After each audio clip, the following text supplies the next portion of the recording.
Our next presenter is Xian Hua. Xian Hua is a fiber sculptor.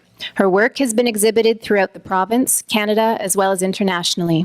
Her pieces are created using natural fiber and recycled material. Her sculptures, the ancient craft technique of knotting. Please welcome to the stage, Xian Hua.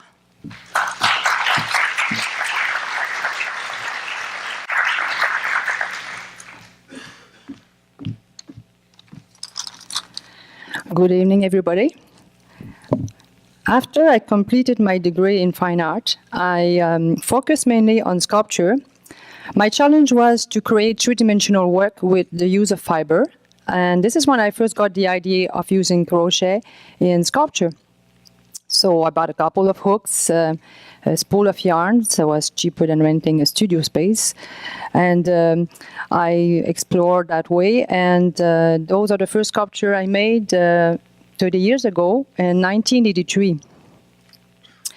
Did you know that crochet dates as far back as ancient Egypt? It was introduced in Europe in the 16th century, and it's not until recently that it became popular worldwide with application in commercial designs, fashionable clothing, and sculpture. In fact, this ancient craft has become a very stimulating art form that enables me to create a whole wide range of shapes and designs, and it has been also a great source of meditation, really relaxing and soothing activity indeed. Crochet is all about patterns that you are either increasing, decreasing, or grouping, just like in mathematics when you are adding, subtracting, multiplying, dividing, and of course applying geometry, because there's a lot of that involved in crochet. Yes, like you can see here, lots of geometry, kind of like grouping theory. This piece is called ramification. People ask me where I got my idea and the inspiration from, and well, I have to say that nothing inspires me more than nature does, because when I look at nature and I see all these beautiful shapes, colors, and designs and textures, well, I guess the imagination takes its course. I like my work to be seen also as a marine metaphor. That's why I created the first series all in black and white. The white pieces are more structures and clean looking, and here I intend to emphasize life and to exalt feelings such as peace and wonder.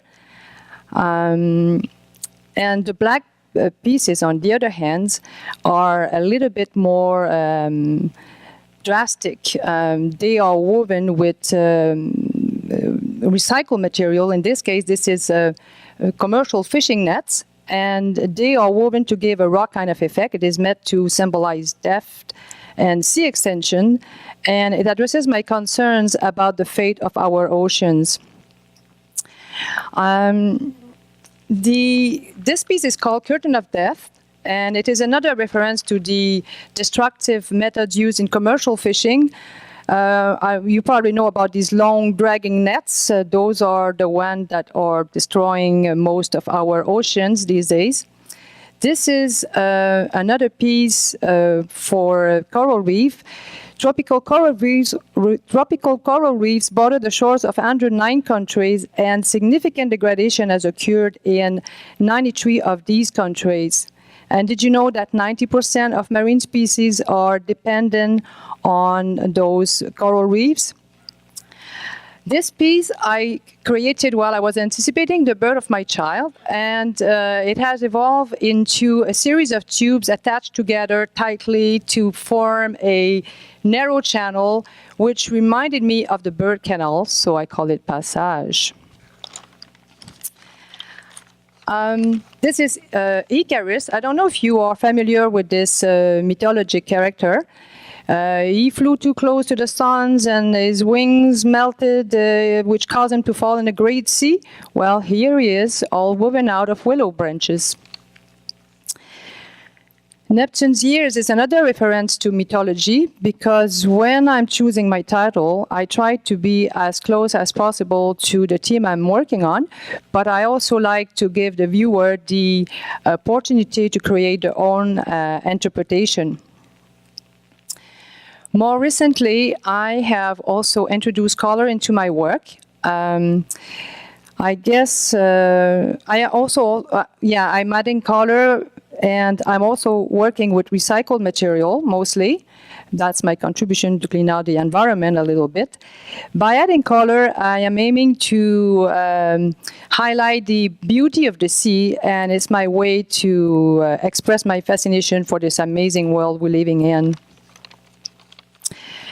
I work instinctively, and I find a suitable material that catches my attention at the moment that the ideas comes up. For this project, I've used synthetic material, beechwood, and linen, and I assembled this material together using sail nuts. Are you familiar with the Ashley Book of Knots? Because this book illustrates 4,000 different kind of sail knots used by sailors over the years, and it has been my tool, an amazing tool, in fact, that I want to use more in the future. Once I find the idea, I usually let my hands lead the way, and here textures and color appeared simultaneously to form into an elevated mushroom shape. And I want to bring out here the idea of vestige and the ancient forest upon which so many species depend. Well, this one is interesting. One summer, my daughter found a young crow, and she called him Bibo. And he was our pet for nearly 3 weeks, and it was a lot of fun to be around. And when we fed him food in the garden, he used to take his food and hide it in this sculpture I was working on. So I had to call this one Bibo's feeder. So when I recycle material, I do add to my task a little bit because I have to transform this material, and a large project like this one can take up to a year or even a year and a half to complete. So yes, making art can be meticulous, it could be tough at times and laborious, and but no matter what the challenges are, it's always worth it and a lot of fun. And this is an exhibition I did this fall at Lee Square here in Port Coquitlam. And yes, there are many projects ahead and many more ideas that I want to continue exploring. Thank you.